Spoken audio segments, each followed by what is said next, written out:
Des produits de première qualité, premier choix, marque originale. Baolay manolotra anao ny fampalalam-baovao. Baolay, toujours meilleur. Bonjour. Bonjour. Mitotrantsika amin'ny tontolo andronao. Bonjour. Zioantsika jiaby. Manolotra ho anao ny vaovao. Magasin Saint-Gervais-Vista Tsaralalana, magasin Saint-Gervais-Vista Horizon Itos, représentant exclusif des marques Saint-Ger et Vista. Arainao ny fampalalam-baovao miaraka amin'ny magasin Saint-Gervais-Vista Tsaralalana sy magasin Saint-Gervais-Vista Horizon Itos.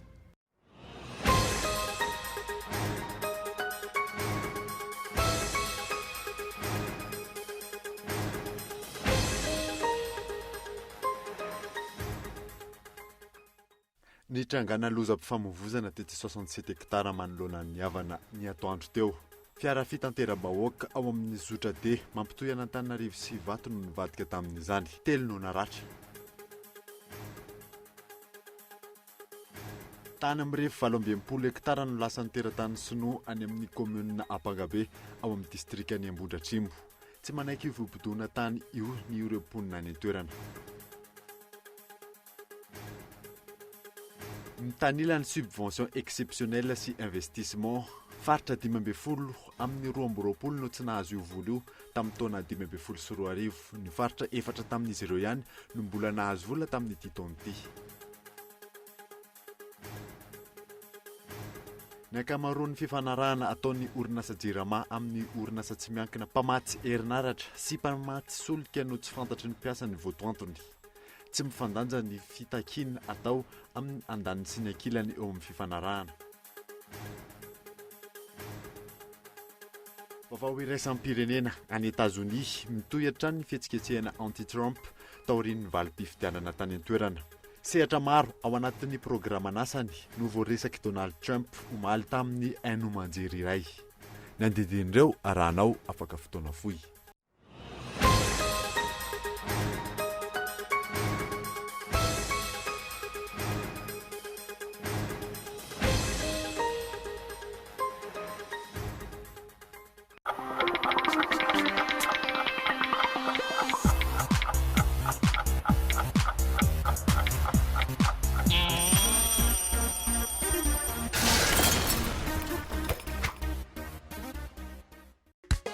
Bonjour. Bonjour. Petit miss fanala eta watika tap na lebe na zaza. En poudre en sachet, dans riche en vitamine C. Bonjour. Bonjour. Bonjour. Bonjour. Ma patanzaka, zem suta samba samba ta. Bonjour. Bonjour na rewe. Bonjour. Bonjour. Maru karazanga gu amnas, sala lota zanga lamnas. Jitika diabe. Bonjour.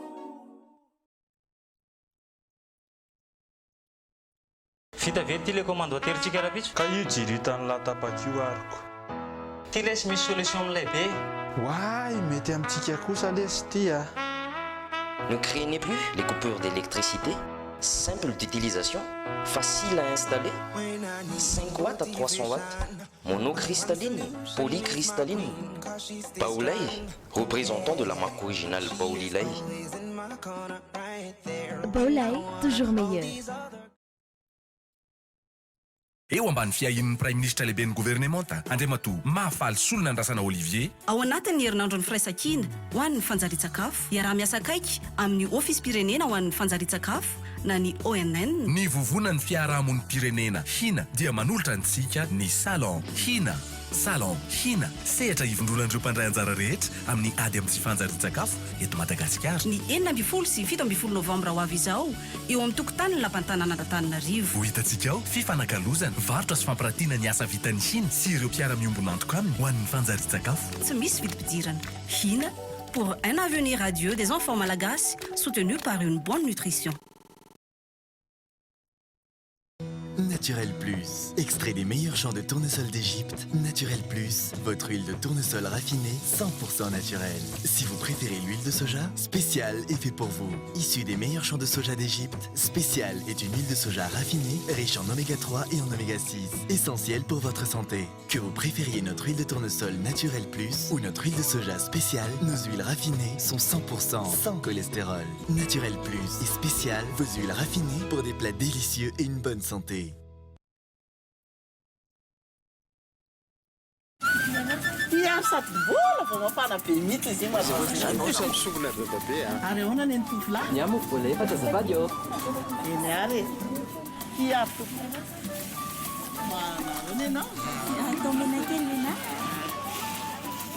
Hono aky fa ahoana kendriny mahalafo mofo petape ohatra zao tsy ambaratelo nilovaiko tamin'ny bebeako akia Safazy-dan tsy ambaratelo ny fahombiazana.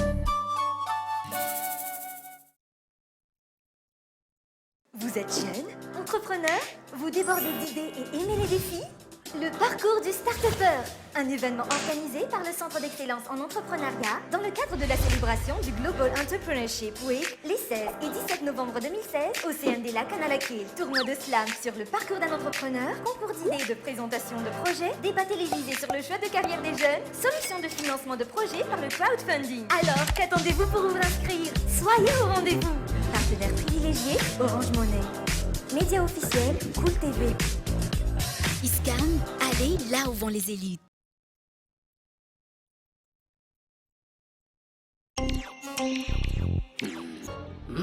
Ok, on détourne leur attention et on prend les manettes. Et comment on fait, Rouge? On improvise. Arrête, tu mets ta cacahuète. Allez, laisse-moi faire.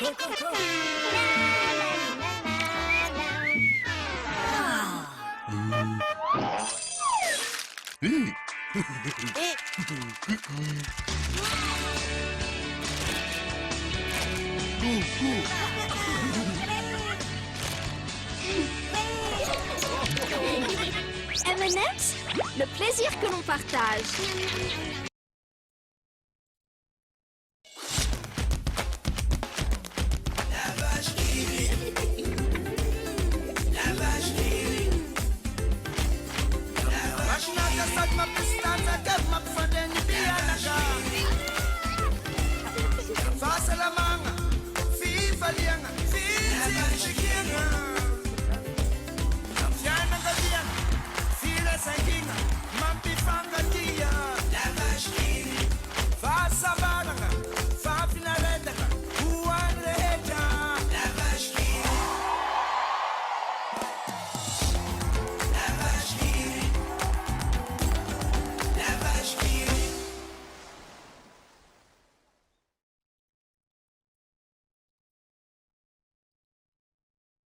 Sous le haut patronage du Premier ministre du gouvernement, M. Mahafal Soulnandasana Olivier, dans le cadre de la Semaine de la Solidarité pour la Nutrition, en collaboration étroite avec l'Office national de nutrition, ONN. La plateforme de la société civile HIN présente Salon HIN. Salon HIN, le rendez-vous de tous les acteurs contribuant à la lutte contre la malnutrition à Madagascar. 16 et 17 novembre au parvis de l'hôtel de ville à Nalakil. Au programme, échange, exposition des activités de HIN et ses partenaires pour la nutrition, espace vente. Entrée libre. HINA pour un avenir radieux des enfants malagasy, soutenu par une bonne nutrition. Hey, mahaliana anao ity bijouterie mividy volamena tongava malaky ao amin'ny galerie sivy tsara lalàna ao amin'ny premier étage box 08 apita central hôtel na ihany koa amin'ny building complexe apeflo vao miditra vavahady amin'ny ilany ankavia fanamariany vavahady eo amin'ny arébus apeflo apita ny fiangonana azadinona ny mitondra kara-panondro a galerie sivy tsara lalàna téléphone 034 54 816 18 na building complexe apeflo téléphone 033 79 830 63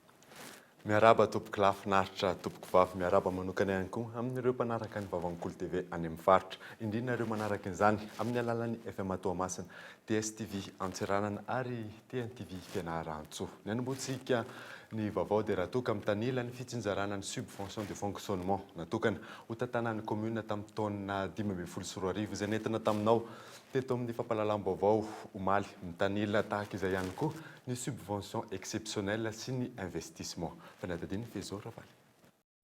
Mivoaka tsikelikely ny marina mikasika ny tsy fahaizan'ny fanjakana fohy be ny tsinjara ny fahefana eto amin'ny firenena. Tentina 9,7 miliara ariary ny teti-bola natokana ho amin'ny subvention exceptionnelle sy ny subvention d'investissement tamin'ny taona 2024 izany hoe ny vola natokana amatsiana ny fanamboarana fotoafitrasa araka ny filan'ny vahoaka ao anivon'ny commune. Faritra 2020 amin'ireo 20 eto Madagasikara nefa no tsy nisitraka izany. Mitanila ihany koa ny fitsinjarana ho an'ireo nahazo vola io. 50 tapitrisa ariary no ambany indrindra izay tany amin'ny faritra Atsinanana. 2 miliara sy 2,7 tapitrisa ariary no ambony indrindra izay azo ny faritra Sofia. Iray amin'ireo tsy nahazo izany tamin'ny taona 2024 sy tamin'ity taonty ihany koa ny commune avy amin'ny faritra Mangoro izay mahita fitanilana eo amin'ny fandrosoana sy ny fanampiana.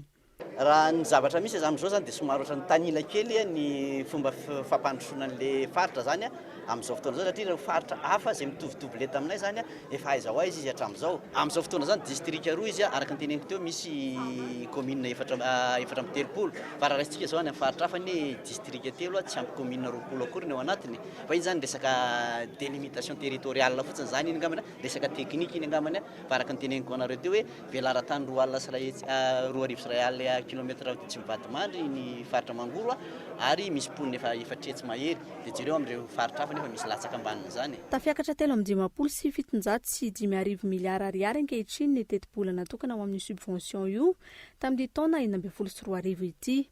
Faritra efatra tamin'ireo 15 tsy nahazo tamin'ny taona 20 ihany no nisitraka izany tamin'ity taona ity.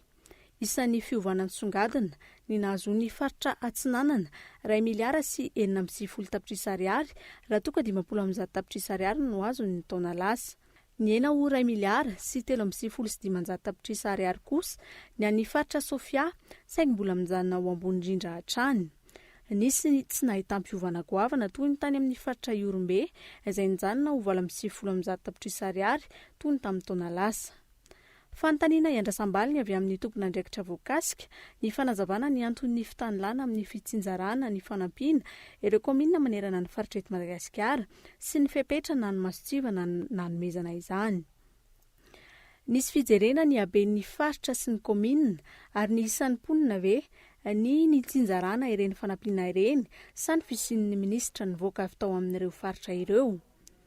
Amin'ny ankapobeny raha fitsinjaram-pahefana no mety nresaky ny mpitondra hita sy tsapany be sy ny maro fa mivangongo amin'ny fitondrana fohy be hatrany ny fahefana sy ny vola raha tsy ahivina tamin'ny taona 2024 ny totaly 2,7 miliara ariary ny subvention nomen'ny fitondrana fohy be ireo commune nahazo izany hoe ohatra faingo 7,7 ny teti-bola-panjakana tamin'ny taona 2024. Miteraka olana goavana eo amin'ny fisian'ny mangarahara amin'ny fanatosana ny fifidianana adremo ny fanaparam-pahefana amin'ny endriny maro indrindra avy amin'ireo mpitondra amperinasa mila ovaina nefa izay toe-javatra izay mila jerena akaiky koa ny momba izany raha nambaran'ireo fiarahamonim-pirenena. Fanadadiny Zora Kotondrena. Isan'ny miteraka olana goavana eo amin'ny resam-pifidianana eto amintsika hatramin'izay lisy-pifidianana. Olana ihany koa ny tsy fisian'ny mangarahara indrindra eo amin'ny lisy-pifidianana io izay ampiasain'ny manam-pahefana angalaram-bato. Mila jerena akaiky ny momba izany raha nambaran'ireo mpampiofana amin'ny fandrafetana lisy-pifidianana. Dia mba tena hisy paikady iraisany daholo be na mpanao politika io na fikambanana tsotra io dia mba tena handeha ary paka any amin'ny olo-pirenena tsirairay avy. Izay olo-pirenena izay ve nitondra ihany kosa hoe ny vahoaka entina ihany no tianao resaka. Rehefa olo-pirenena dia mitovy daholo iny tsy hanavahana ny sokajy misy ny tsirairay avy satria anatina fifidianana isika mila zany mahatsapa, mahalala ary mahafehy izay singa mandrafitra ny fifidianana izay ny olo-pirenena tsirairay avy zany hoe mialoha ny fifidianana mandritra ny fifidianana ary aorian'ny fifidianana. Ity fanabeazana ity zany no ataontsika hoe tena isan'ny fototra iangana mba ahafahana manao fifidianana ao anatin'ny fandriampahalemana ary mba isin'ny vokatra rehefa avy eo samy hafanenina fotoana tsirairay avy. Androany nisy ny atrikasa fandravonana ireo FDB entina manatsara ny lisy-pifidianana isan'ireo nanao fanadihadiana manokana teny fotony na ahitana ireo karazana lesoka ao anatin'izany ny ONG Tolotsoa sy ny KMF Knoe. Ho an'ity fiarahamonim-pirenena misehatra amin'ny fanabeazana ny olo-pirenena amin'ny fifidianana ity, lesoka voalohany ao anatin'ny lisy-pifidianana ny kolotsaina amin'ny faritra sasany izay tsy mamevahana ny vehivavy sy ny tanora. Fa lehibe indrindra amin'ny tsy fananjarin'ny fifidianana teto hatramin'izay ny fanapara-pahefana maro isan-karazany izay ataony ny manam-pahefana raha ny nambaran'ny Rabekijana Felix foloan'ity fiarahamonim-pirenena ity. Fanapara-pahefana izay miainga avy any ambony hatrany raha ny nambarany. Tamin'ny alalan'iny audit iny zany nahatsapahanay ary nahitanay hatramin'ny Tsiprien hoe any amin'ny faritra avaratra dia tena ny tanora tsy mba mandray andraikitra tsy mandray anjara misoratra ao anatin'ny lisy-pifidianana le fanabeazan'ny olo-pirenena ahay ifidy zay filohanika tokony hanokana toe-bola amin'izany zany ny antemira amin'izao fotoana izao raha tena ametraka fifidianana marintsika eto fa tsy etehitra fotsiny amin'izay baika omen'ny le tompona andraiky mpanjakana any atoerana. Io zany tsy te hanonontonona fa be dehibe le tompona andraiky mpanjakana miasa ny anivo any ambanivohitra ray manontolo any reny matetika reny ny teniny reny no arahan'le olona mpifidy dia fa tsy fantany keo fireny olona reny keo any matetika misy mibaiko azy ny etapiny. Hatramin'izay ny fitondrantenan'ny mpanao politika aty ivelany izay mandray anjara amin'ny fifidianana foana no resahan'ny avy ao anivon'ny seni amin'izao fanatsarana ny resaka lalàna amin'ny feny fifidianana sy ny fananganana ny lisy-pifidianana izao. Ny ezahana hatrany no ambety teniny ao anivon'ity rafitra voalaza fa mahaleo tena misahana ny fifidianana ity rehefa anontaniana ny tokony fanaraha-maso na ny seni tenany na ireo mpitondra fanjakana izay mametraka olana eo amin'ny resaka fifidianana. Président seni sy ny seni raha manontolo zany raha ny amintsika amin'ny teny zao zany dia vonona tanteraka ny antoka ny mangarahara amin'ny zotra-pifidianana raha manontolo sy ny fitatranana ny fifidianana. Ary izao ny pirofo zao zavatra rahantsika mahita zao satria ny seni dia anatanteraka ny fanapahan-kevitra ny be sy ny maro zay ny tena mangarahara manko zay zavatra tsy hoe ny seni akory no mikonokonona izy samyrery manao zay zavatra ataony eo fa izao rahantsika mahita zao be sy ny maro no atsoina mamolavola dia ny seni natao anatanteraka zay hevitry ny be sy ny maro zay ny atao hoe mangarahara zany. Hatreto isan'ny mbola hita taratra hatramin'izao ireo fanapara-pahefana maro izay miteraka tsy fangaraharaana teo amin'ny resam-pifidianana raha tsy resaka afa-tsy ireo faramparany teo isika. Ohatra ny fanendrenan'ny filohan'ny senite teo aloha ho lasa ministry ny raharaham-bahiny, nisy fifanarahana ambadika avy tao. Eo ihany koa ohatra ny nandrotsahana sy nampandaniana ny lehibe ny faritra Analamanga teo aloha ho lasa aloolona. Ny olom-panjakana izay tokony mijanona ao anatin'ny tsy fiandaniana rehefa misy resam-pifidianana tahaka izao. Tany mirefy 20 hektara no lasan'ny teratany Sonoa ao amin'ny commune Apangabe ao amin'ny distrikany Ambohidratrimo. Tsy manaiky ny fimpidona tany io moa ireo mponina any an-toerana. Dia ny toerana Zoura Kotondrena. Tsy mijanona tato ato ny resaka tany lasa na namidin'ny mpitondra tamin'ny vahiny any amin'ny commune Apangabe distrikany Ambohidratrimo. Tany mirefy 20 hektara no lasan'ny Sonoa. Tsy manaiky izany ny ireo mponina any an-toerana ka tonga ny lanja sora-baventy sy nanao fihetsiketsehana manohitra izany tamin'ny sabotsy lasa teo. Atao hoe fambolena sy fimpina no fidiram-bola ety sy fiveloman'ny olona ety nefany dia amin'izao fotoana dia ho alaina indray ny tany kely izay anana amin'ny vahoaka ety ka izay zany mampalahina ny vahoaka ety fa raha izao ngamba mitoy dia tsy fantatra hoe mety hitoy ihany ve mpangalatra satria tsy hitako izay ho alehan'ireo vahoaka madinika kely ireo ety amin'ity faritra ity raha ohatra ka ho lasan'ireo Sonoa ireo indray ny tany. Raha tazantsika eo zao dia misy ny tany kininina, misy ny tany mosary, misy ny fambolena vary. Dia vetivety teo zany nisy ny teratany vahiny. Tsy afianana fa teratany Sonoa tonga manatsatotsatoka borina eny fotsiny. Tsy fantatra hoe avaiza zareo na avaiza fa avy hatrany dia tonga dia mibody fotsiny an'ilay tany. Tsy mijanona amin'ireto tapitanety misy kininina tazamaso ireto ny tany lasan'ny Sonoa. Misy ampahamaro amin'ireo tany no tanimbary fambolen'ireo tatsaha any an-toerana no tafiditra ao anatin'ireo tany ireo. zay zao tsy manaikely izy mihitsy satria hitanao ireo voasary rehetra rano telonjato fotsiny zao dia anaty daholo zao ireo voasary rehetra dia iny zao no mamatra azy mivaty iny dia makany amin'iny nefa n'izay zao efa za zao efapolo taona zao io dia efa iny nefa ny efapolo taona namboleko anio hatramin'izay tsy nefa zao lasa hoe ho lasan'ny sinoa dia tena marary mihitsy ny fo sady tena simba ny saina hoe ho lasan'ny olona fotsiny maimaimpona zany ro fananan'ireo fa tsy anisan'ny nanaraka anjareo ity eto ty dia manolo ty ery ry omby avony ry eo tsipika makary ambony ary amin'ny tendrombohitra ty dia maketsy dia makany any iny dia iny misy vato ry ambony misy vato ambony ty ohatra tsaramaso maitsomaitso ty any iny ny avy aty amin'ity party ty fa ny avy aty amin'ity party ty indray hafa ndray ty tsy atoko isan'ny mponina any an-toerana ho zava-tsoa ho azy ny fahazon'ny sinoa ireo tany ireo fambolena no antom-piveloman'ny akamaroan'ny mponina ao amin'ny komina Pangabe ka antony tsy aneken'izy ireo izao famarotana ny tany midadasika ho an'ny vahiny izao ka raha ho lasa ny sinoa ny tany 720 hektara fambolena ny tena fotom-piveloman'ny olona ity ka raha ho lasa tokoa ny tany dia izahay angambany no maty misary voaloha satria ny sinoa hatreto fahafantarana azy dia mandavandavaka tany fa tsy manao fambolena ary raha ho lavany mety hitrandrahana arenakibon'ny tany ny tanimbarinay rehetra sy izo midadasika manodidina hitantsika izao dia mety hitomby ihany ny halatra aty amin'ny fahatra ity ary malagasy ny tompon'ny tany sarotsarotra ny tokony azahoan'ny sinoa na ny vahinin'ny tany. Tamin'ny herinandro lasa ireo nividy tany no tonga tany an-toerana nametraka ireo borina raha ny fanadihadiana misy ampahany amin'ireo tany ireo no an'ny Kolo taloha saingy nijanona ho tany famboleka-azo ihany efa 10 taona maro kosa no nanajary ny ampahany betsaka amin'ireo tanimbary sy tanimboly eny amin'ny manodidina ny mponina raha ny fanazavan'ny solombavamboaka Arabenirina Mamy voafidy tamin'ny distrika iny fampanofanana baila amfiteotika mandritra ny 7 taona no nahazon'ireo sinoa ny tany ity solombavamboaka ity izay mangataka ny jerena akaiky ity toedrara ity dia misy tany efo 70 hektara latsaka kely ety amin'ity faritra ity tany ataoko anaty farangososona atao hoe lovaina tamin'ny voanjo fahiny izay lovaina misy arataratasy any ananiny any misy taratasy mihitsy any ireo no anisan'ny ivelomandreo vahoaka be dia be ireo ary rehefa jerena ny tany amin'ny certificat de situation juridique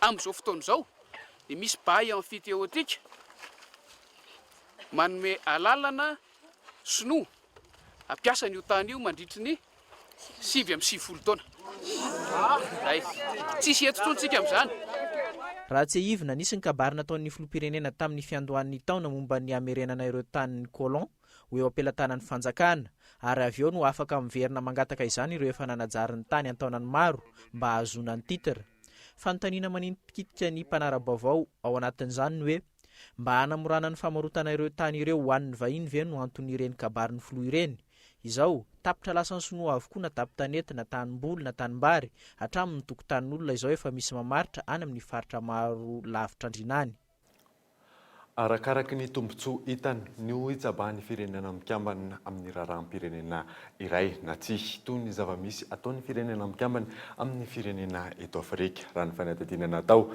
ny fijerenan'ny tombontsoany ihany no hitsabahan'ny firenena mikambana ny raharaham-pirenenan'ny malagasy fanadihadiana manantanina ny fanonganana ny filoha frantsay François Hollande amin'izao fotoana izao solombavambahoaka miisa 770 no nanasoniny sosikevitra fanonganana azy ny 10 Novembre lasa teo manoloan'izany anefa mangina ary tsy miditra lalina ny firenena mikambana tsy mitsabaka na miditra antsehatra amin'ny famahana olana toy ny ataony aty amin'ny firenena afrikana andalam-pandrosoana toy an'i Madagasikara tato anatin'ny krizy ny fandimy teto amin'ny firenena no efa hita niditra antsehatra hatrany ny firenena mikambana mpikambana matanjaka ao amin'ny firenena mpikambana raha teo ny mpamatsy vola ny fitondrana ka mamepetra ny tokony atao sy ny tsy tokony atao ary manakana izay everin'ny mpanao politika hafa na ny vahoaka fa ampandroson'ny firenena fiangarana no anasokajiny manampahaizany misehatra ny fifandraisana iraisam-pirenena ny fihetsiky ny firenena mikambana arakaraka ny tombontsoa hitany eo amin'ny firenena iray toy ny tombontsoa hitany eto amintsika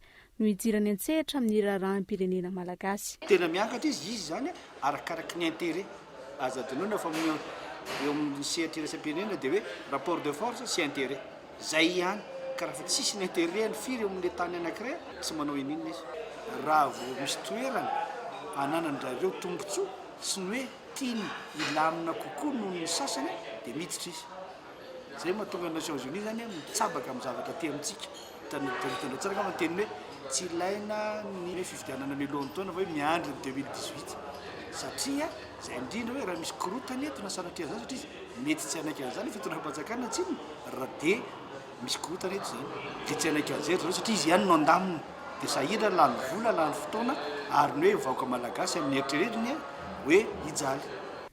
Mahita rira ny jirana amin'ny raharaham-pirenena malagasy hatrany ny firenena mikambana noho ny tombotsoany. Tsy eto amintsika ihany koa fa ireo firenena afrikana hafa toa ny Gabon. Fa tsy ny ao Frantsa fotsiny ihany koa no tsy hidirany noho ny tsy fahitany tombotsoa. Maro ireo fietsehana ara-politika mitranga maneran-tany no jeren'ny firenena mikambana fotsiny. Ny ao Amerika ohatra, nahitana olona anarivony nanohatra ny falaniny Donald Trump ho filoham-pirenena.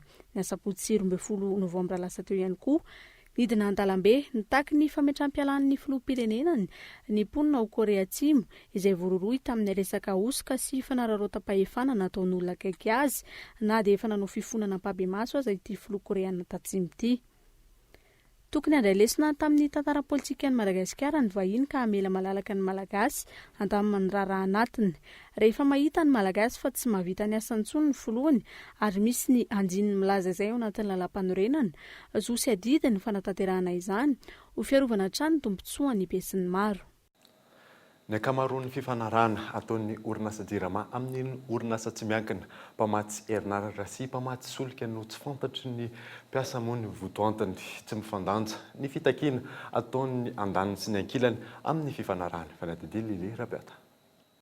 Isan'ny songadina anatin'ny valan'ny fanadidina natao tamin'ny orinasa jirama ihany koa ny olana araky ny lalàna hita tamin'ny fifanarahana nataon'ny jirama sy ny orinasa tsy miankina. Misy amin'ny departemento amin'ny orinasa jirama tsy mahafantatra ny votoatin'ny fifanarahana na amin'ny fividianana herinaratra na amin'ny fanofana centrale thermique. Tokony hisy ohatra ny fiantohana ataon'ny orinasa amin'ny fanofana centrale thermique. Tahaka izany ny mikasika ny fanofana groupe ataon'ny orinasa Enelec izay tsy misy fiantohana ary ny jirama no miantoka raha misy ny fahasimbana. Tsy voafaritra ihany koa ny fahafana manapaka ny fifanarahana sy ny mety ho vokatry ny fanapahana fifanarahana. Tsy mivoatra amin'ny akamaroan'ny fifanarahana ny fepetra raisina amin'ny fanajana ny tontolo iainana araky ny voasoratra ao amin'ny andininy 720 amin'ny lalàna 770 230 tamin'ny 20 Janoary 770 izay mamaritra fa tokony anaraka ny fepetra miaro ny tontolo iainana ny famokarana ny herinaratra. Tsy misy ny fifanarahana amin'ny solon'ny groupe ampiasain'ny mpanofa raha misy fahasimbana. Tsy mitovy ny faharetan'ny fifanarahana. Manodidina ny enim-bolana ny faharetan'ny fifanarahana ho an'ny fanofana groupe amin'ny ankapobeny saingy misy ny mahazo herintaona. Maharitra 3 volana ohatra ny fifanarahana amin'ny fividianana herinaratra ho an'ny Agrico raha toka 20 taona ny an'ny Edelec ary ho an'ny Enelec 7 taona hatramin'ny 12 taona. Ambonireo tsy fitoviana sy olana amin'ny votoatin'ny fifanarahana ireo, tsy misy voasoratra any amin'ny ivoketra ny fifanarahana ataon'ny jiramana iray azy. Ireo rehetra ireo anefa tsy misy miresaka, tsy misy mahafantatra ny votoatin'ny valin'ny fanadidina ihany koa, ankoatr'izay ny piasan'ny jirama na efa maro aza ny fitakiana ny mangarahara amin'ny raharaha io. Tsy mbola hitataratra kosa eto amintsika ny tamberina andraikitra ataon'ny mpitondra amin'ny vahoaka miaingy avy any anivon'ny fiarahamonina. Manam-porofo ny tsy fahaiza mitantana izany hoy ireo fiarahamonim-pirenena. Fanadidiny Gaetan Andriatsilava. Ny taona 2020 no efa nampidirina teto Madagasikara ny RS na ny redevabilité sociale, fanatsarana ny service public, ny fandraisana anjaran'ny olo-pirenena tsirairay avy amin'ny fampandrosoana. Hatreto anefa miandro tamberina andraikitra avy amin'ny mpitondra io ny vahoaka. Tsy mbola hitataratra zany eto amintsika. Tokony hisy ny tatitra hoy ny fiarahamonim-pirenena ahafana mametraka ny mangarahara sy ny fahaiza mitantana.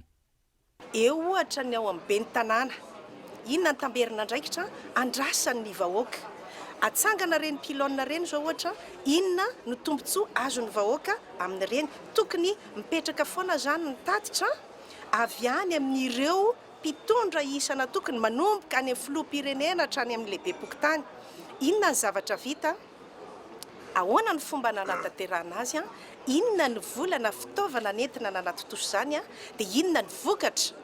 Manana ny lanjany eo amin'ny fampandrosoana ny firenena ny fametrahana ny tamberina andraikitra, miainga avy any fotony. Anjarany tsirairay avy mialoha izany no mamantatra ny andraikitra sahaniny. Raha ohatra zao tsika lafiny anankiray mihitsy miresaka hoe volam-bahoaka ange io ampiasain'ny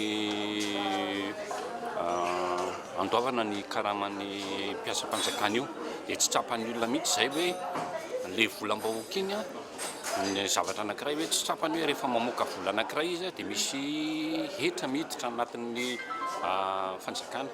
Dia nefa iny zany izay le tsy fahatsapany an'izay le hoe misy andraikitra tokony ho takiana zany hoe rehefa misy olona manome volanao dia tokony misy redevable makany amin'ilay olona.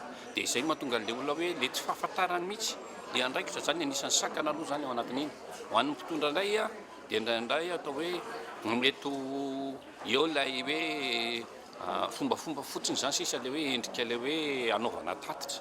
Aiza ny tatitra manoloan'ireo rehetra ireo?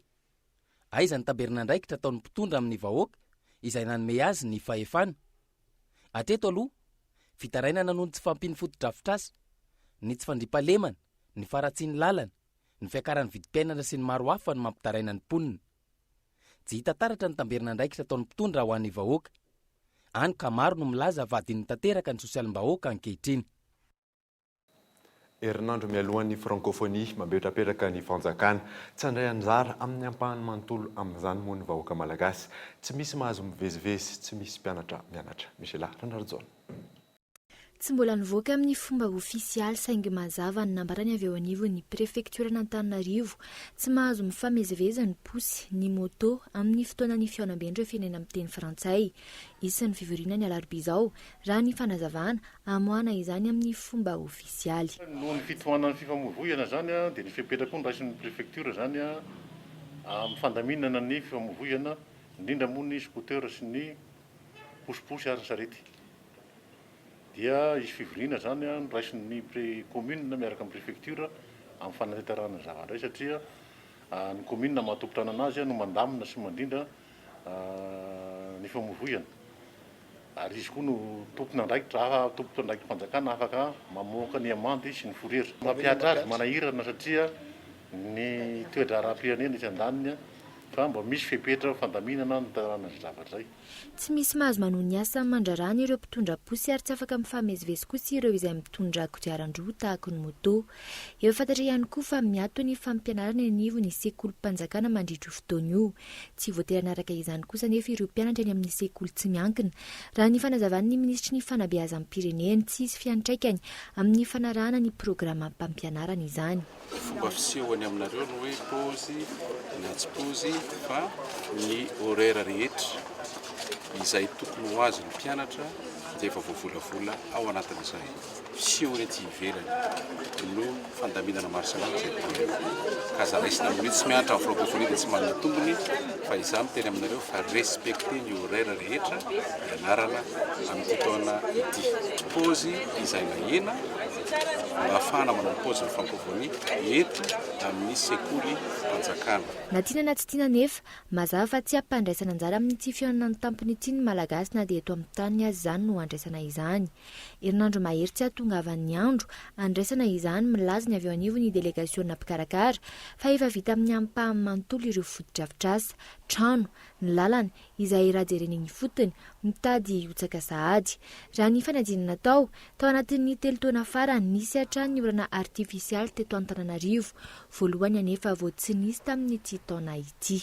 Ny orana artifisialy aloha tsy dia tena hoe misy hoe moady inona loatra fa arakaraky ny fangatan'ny entité izay mila an'izay fandatsahana orana izay matoa moa mila fandatsahana orana dia tsy ampy zany ny orana. Izany hoe misy fiantraikany any amin'ny activité ataon'ilay entité zany dia tsy fampindrotsakorana.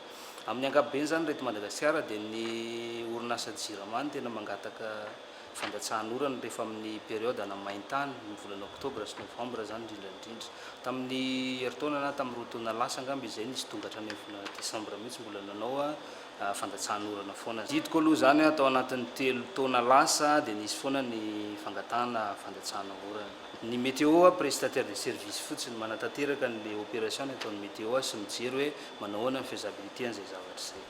Misy ifandraisana amin'ny asa natao tao anatin'ny ankamiana ve ny tsy nandefatsina orana artifisialy tamin'ny ity taona ity. Matahotra ve ireo mpanamboatra ny lalina sy ny fotodrafitrasa andraisana ny francophonie fa raha mirotsaka ny orana na natoraly na artifisialy dia animy ireo lalana vita sonoa. Hatreto anefa betsaka ireo antoko politika, fikambanana sy fiarahamonim-pirenena milaza fa tsisy fatraikan'ny goavana amin'ny vahoaka malagasy na fandrosoan'ny firenena ny fandraisany fionana ny tampony io. Ny mpitondra izay mihazakazaka trano mitady ririny amin'ny mpitondra vahiny fa tsy manasony vahoaka izay nifidy nandritra ny fividianana farany ary mbola hifidy amin'ny fividianana manaraka. Mifangaro etsika politika amin'ny ankapobeny fitakiana ataon'ny syndicat mpampianatra sy mpanabe eto amintsika. Mihoatra n'ireo syndicat amin'ny firenena mikambana ao anatin'ny francophonie. Antony iray tsy mampisy ny asany ny syndicat sy ny fitakiana izany fanadadiny fezora valy.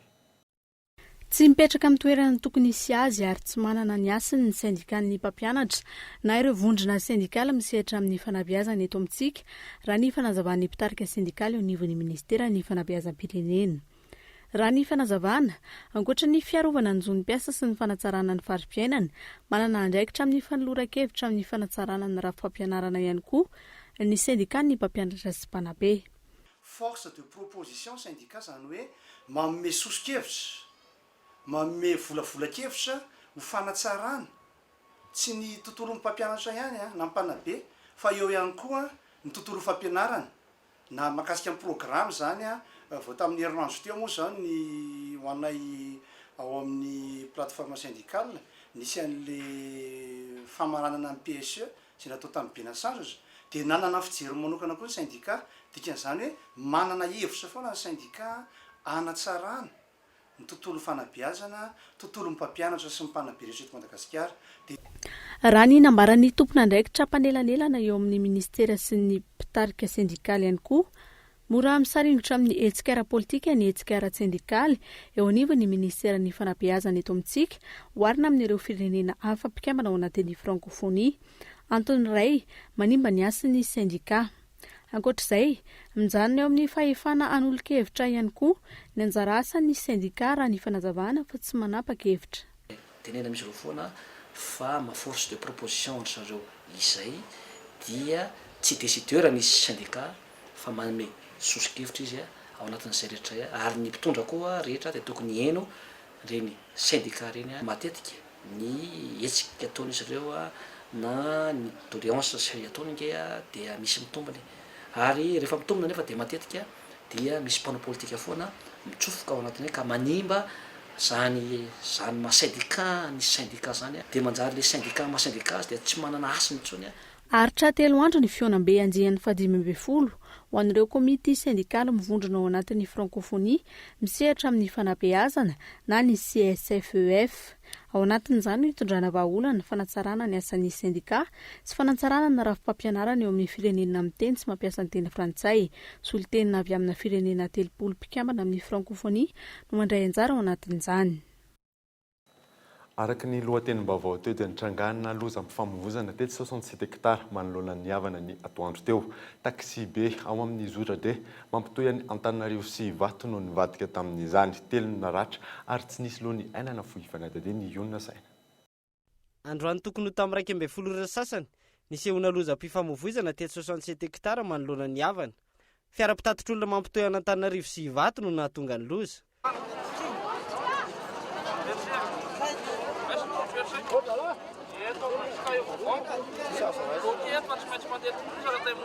Fiara mizotra deroa no nifanenjika raha ny fitantaran'ireo nanatry maso.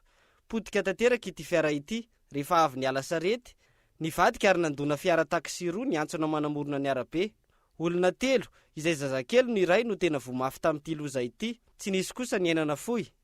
Raha ny fantatra dia mamy ny mpamily ary ny rimorimo mafy mitantara ireo nanatry maso. Avany le automobile azonao dia nisy sarety teo aloha dia nisongona an'ilay sarety izy dia tapaka hatramin'ilay trottoir ampinehany. Za mamy ny tena marina le chauffeur fa tsy tapaka frein fa mamamy le chauffeur dia nandeha mafy be.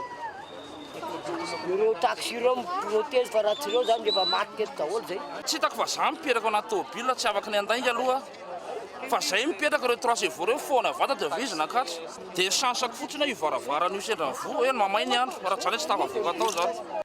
Lozam-pifamoivozana izay saika isan'andro no hita eto an-drenivohitra.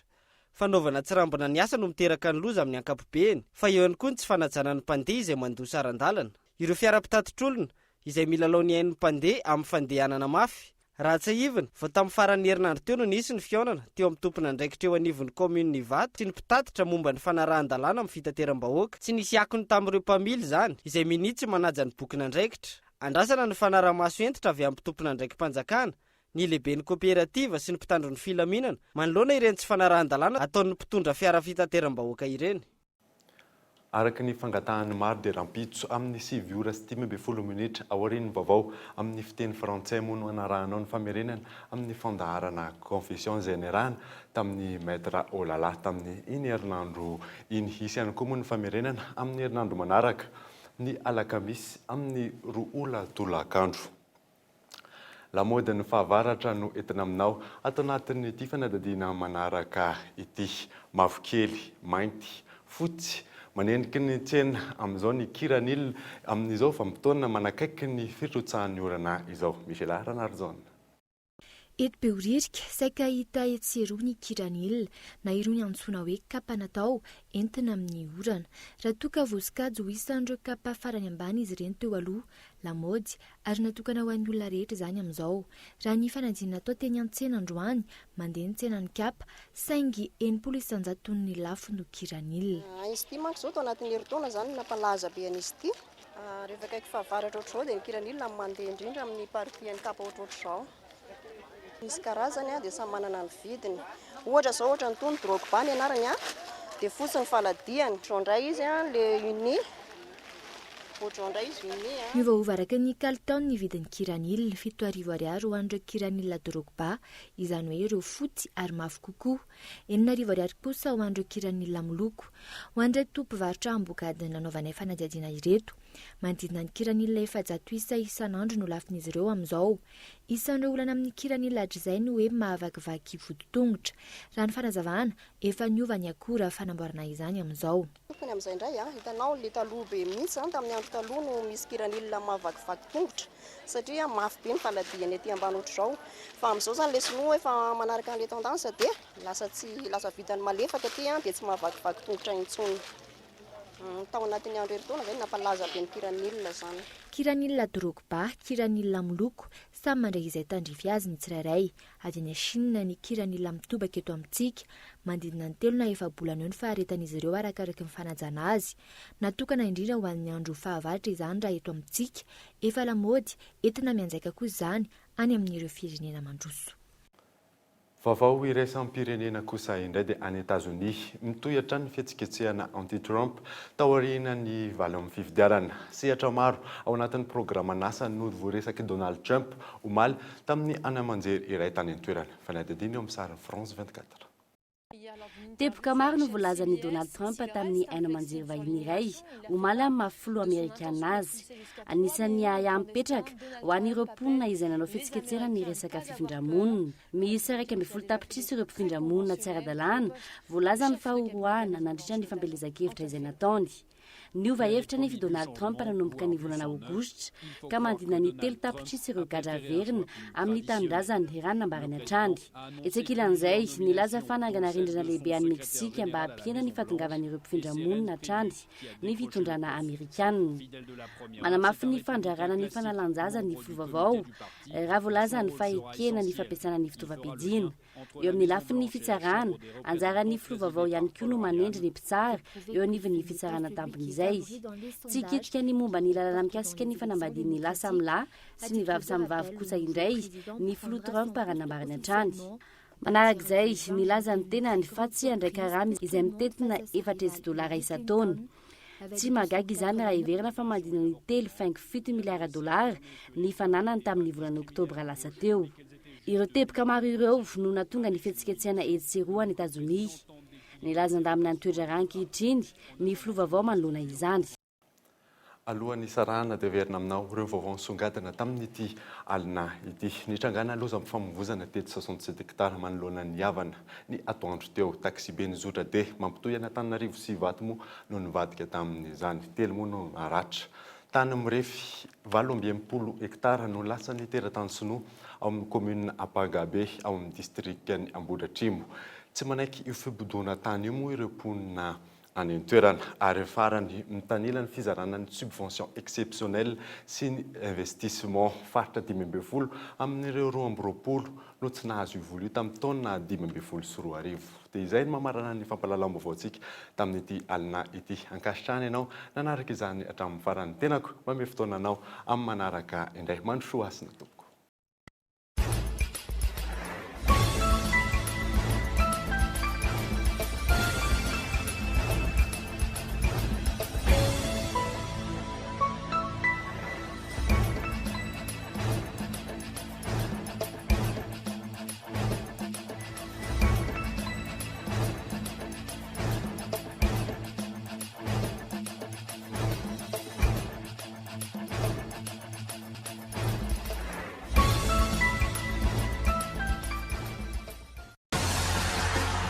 Magasin Saint-Georges Vista Tsaralalana, Magasin Saint-Georges Vista Horizon Itos, représentant exclusif des marques Saint-Georges et Vista. Magasin Saint-Georges Vista Tsaralalana, Magasin Saint-Georges Vista Horizon Itos, nanolotra anao teo ny fampahalalam-baovao.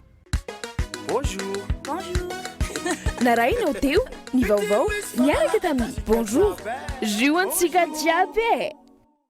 Des produits de première qualité, premier choix, marque originale.